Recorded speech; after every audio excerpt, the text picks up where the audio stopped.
Okay students, so we have just completed question number 1। हमने भी अभी क्वेश्चन 1 कंप्लीट किया था। अब हम चलते हैं क्वेश्चन नंबर 2 की तरफ। क्वेश्चन नंबर 2 है simplify and express the result in power notation. आपने क्या करना है, सिंप्लीफाई करना है और जो आपके पास रिजल्ट आएगा उसको पावर की फॉर्म में ही लिखे रहने देना है। उसको आपने सिंप्लीफाई करके लास्ट में जिस तरह आंसर नहीं निकालना। तो देखें, सिंपल रूल्स आपने फॉलो करने हैं और बस जो आंसर आ जाएगा वो आपने लिख देना है। कोई मुश्किल नहीं है, बहुत आसान है। जैसे कि देखें, क्वेश्चन नंबर 1 है हमारे पास 4/5 raise to power 5 multiply by 4/5 raise to power 3। अगर आप देखें तो बच्चों, एक के ऊपर 5 है, एक के ऊपर 3 है, तो इसका मतलब ये है कि बेसिस दोनों में सेम है। दरमियान में साइन कौन सा है? मल्टीप्लिकेशन का साइन है। तो बच्चों ये याद रखिएगा कि ये पावर सॉरी एक्सपोनेंट्स का लॉ है कि जब बेसिस सेम होती हैं और मल्टीप्लाई हो रही होती हैं तो उनकी पावर्स ऐड हो जाती हैं। कौन सी बेसिस? जो बेसिस सेम हो, वो बेसिस जो सेम हो और मल्टीप्लाई हो रही हो उनकी पावर्स ऐड हो जाती हैं। और बेस को हम एक मर्तबा लिखते हैं। तो देखें, हमने एक मर्तबा 4/5 लिखा, उसकी पावर में क्या आ जाएगा? 5 प्लस 3। फिर नेक्स्ट स्टेप में लिखेंगे 4/5 रेज टू पावर 8। तो इधर इन्होंने कहा इसको आपने पूरा पूरा सॉल्व नहीं करना, बस पावर नोटेशन में एक्सप्रेस करना है। सो यहाँ तक हम करेंगे और ये हमारा आंसर आ जाएगा। और and this is our answer. इसी तरह अगर हम क्वेश्चन नंबर 2 में देखें तो क्वेश्चन नंबर 2 है 3/4 raise to power 6 divided by 3/4 raise to power 4। So अगर आप यहाँ पे देखें तो हमारे पास है डिवीजन और बेसिस है सेम। बच्चों ये बात याद रखनी है कि बेसिस का सेम होना बहुत ज़रूरी है। ठीक है, अगर बेसिस सेम होंगी तभी पावर्स ऐड और सब्ट्रैक्ट हो सकेंगी। अगर बेसिस सेम हो, दरमियान में मल्टीप्लाई हो, तो पावर्स ऐड हो जाएंगी। अगर बेसिस सेम हो, पावर्स और दरमियान में डिवाइड का साइन हो, तो फिर पावर क्या होंगी? माइनस। तो देखें, यहाँ बेसिस सेम है, 3/4 है, इधर भी 3/4 है। इसकी पावर है 6, इसकी पावर है 4। तो बेसिस जो दो सेम थी उनको मैंने एक दफा लिख लिया और जो डिवाइड की वजह से ये बेसिस क्या हो जाएंगी?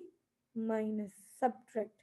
सो वी विल राइट हेयर 2, यानी स्केयर बन जाएगा।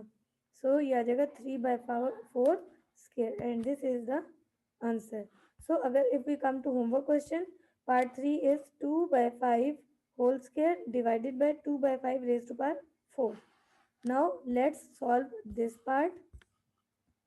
हम जल्दी से इस पार्ट को सॉल्व करते हैं। बिस्मिल्लाहिर्रहमानिर्रहीम। पार्ट 3 है हमारे पास।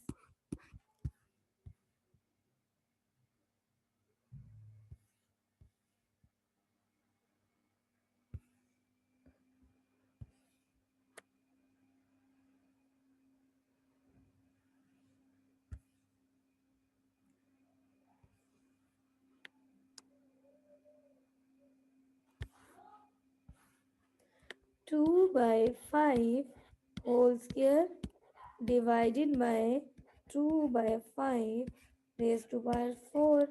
सो बच्चों ये है हमारा क्वेश्चन नंबर 3, जिसको भी हम सॉल्व करेंगे। सो बहुत ही आसान है। जैसे कि हमें नज़र आ रहा है दोनों की बेसिस सेम है, तो हम क्या करेंगे, बेसिस को पहले इकट्ठा करके लिख लेंगे। तो और इनके दरमियान डिवाइड का साइन है। देखें बच्चों, हम एक मरतबा लिखेंगे 2/5 और दरमियान में डिवाइड का साइन था, इसलिए बेसिस क्या हो जाएंगी?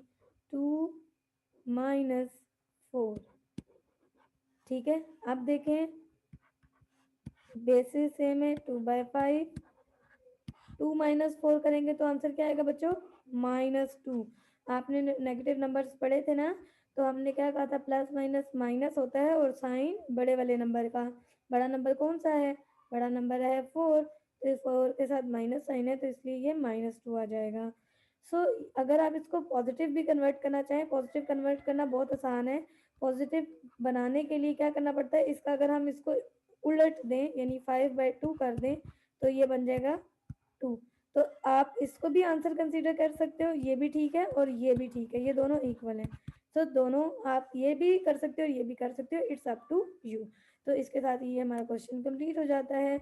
बहुत ही आसान था और बहुत ही सिंपल क्वेश्चन था। Now let's move to part number 4 जल्दी से। -5 raised to power 6 divided by -5 raised to power 8। So बच्चों बहुत ही आसान क्वेश्चन है।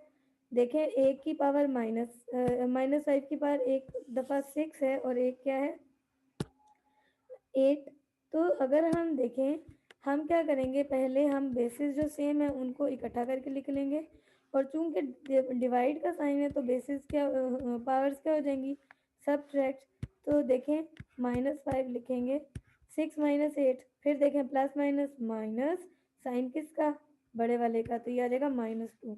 तो देखें यहाँ तक भी कर सकते हैं आप आंसर, ये भी ठीक है।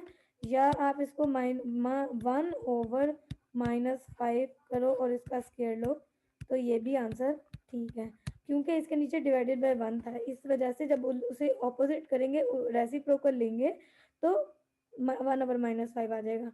अगर बच्चों आपको ये नहीं पता कि नेगेटिव पावर को पॉजिटिव कैसे कन्वर्ट करना है, it's okay, no problem, it's not a big deal, you can also express your answer in the negative exponent also.